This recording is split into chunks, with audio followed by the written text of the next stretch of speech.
All right, so my name's Ozzie Saeed. I'm from IntelliGRC. We are a SaaS governance, risk management, and compliance product company with a heavy background from regulatory industries, mostly in the federal government space.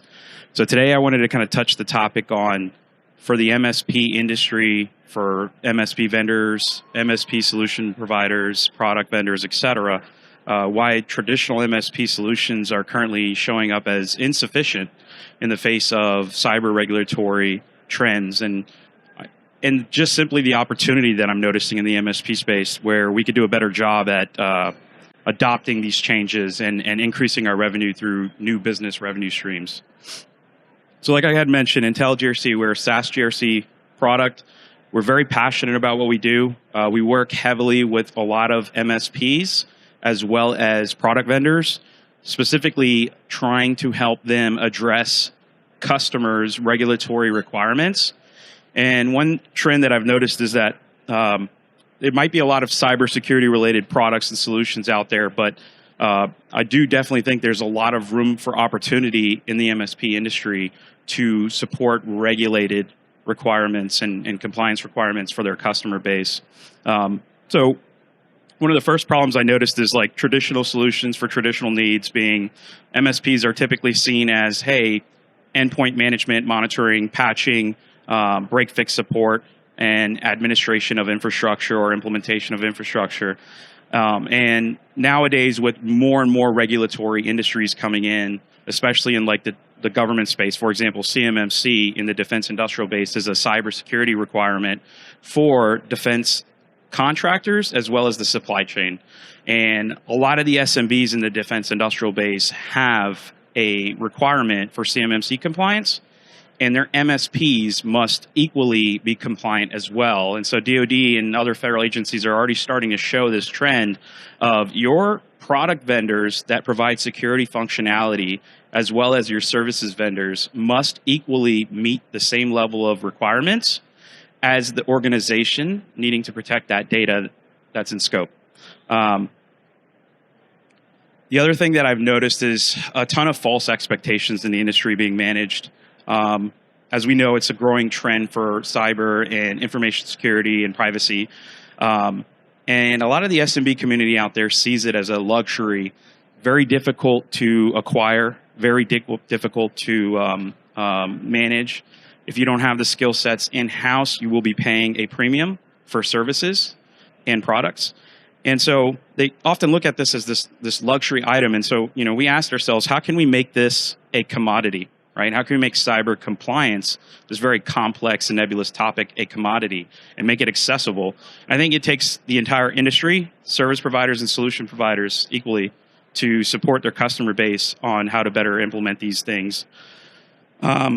The other thing is that the marketing side, I'm noticing, is setting up a ton of false expectations. You'll often see cyber products out there saying, we do vuln management, we do MDM, we do et cetera, MFA, et cetera, et cetera.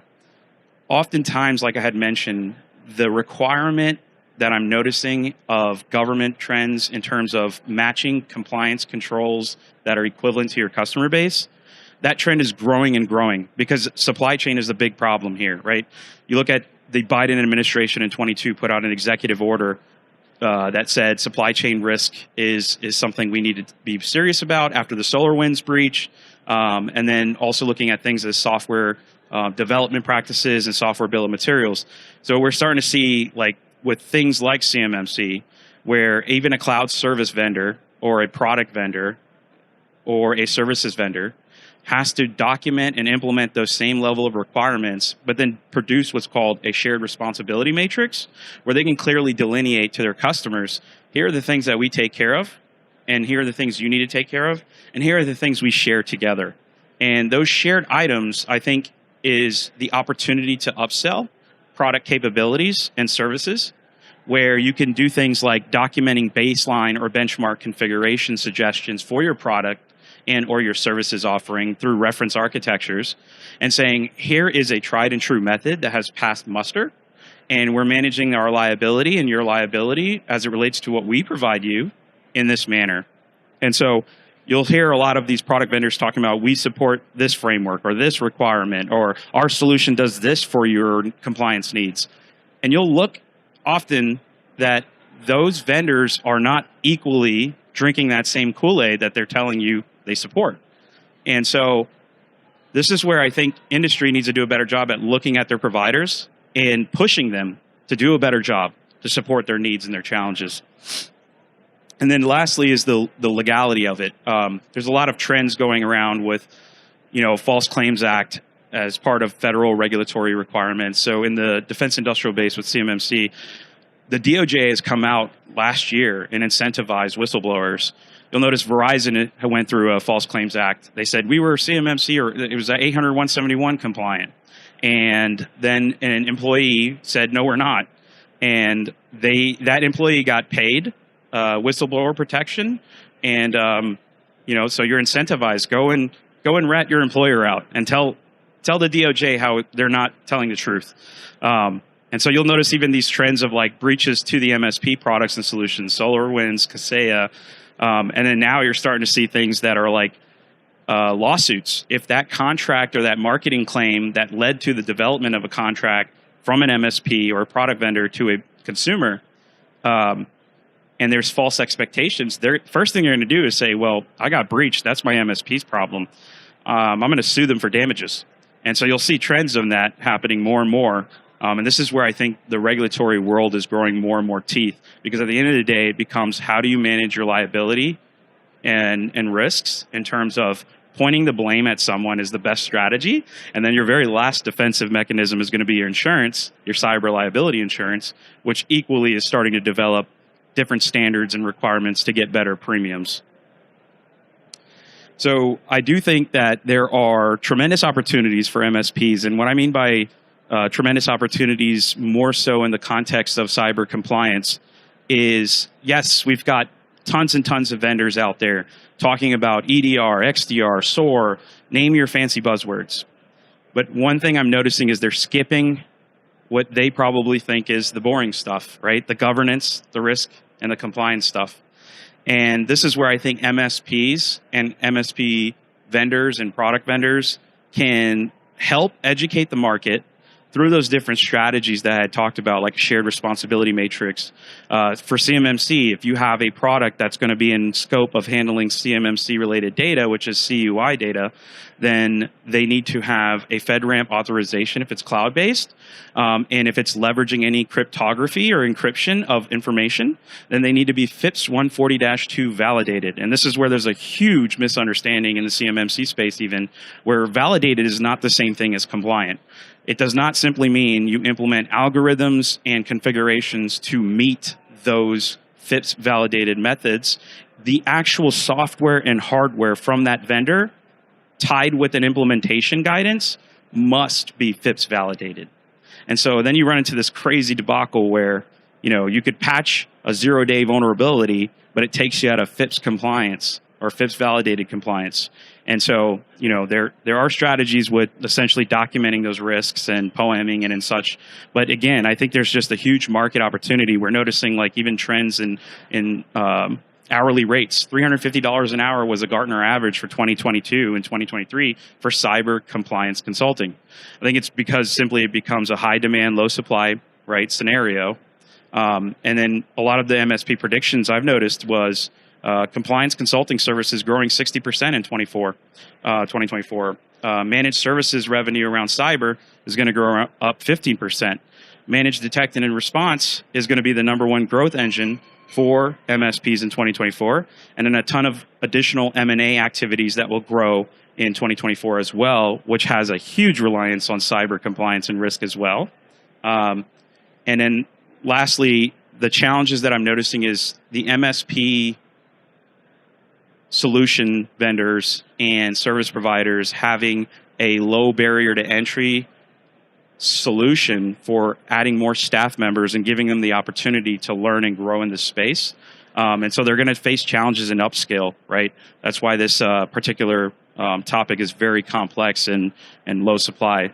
So again, I think the community could do a better job in terms of helping their customers understand their scope, how their products or services fall into their customer's scope, and more specifically, also helping them identify the data that's putting endpoints or assets or people into scope of those compliance regimens, and then aligning yourself with your customer needs, right? Things like the responsibility matrix, things like communicating to your customers SLAs on those responsibilities as well. And then again, I had mentioned drink your own Kool-Aid, right? Implementing your own compliance regimens and accreditations as well.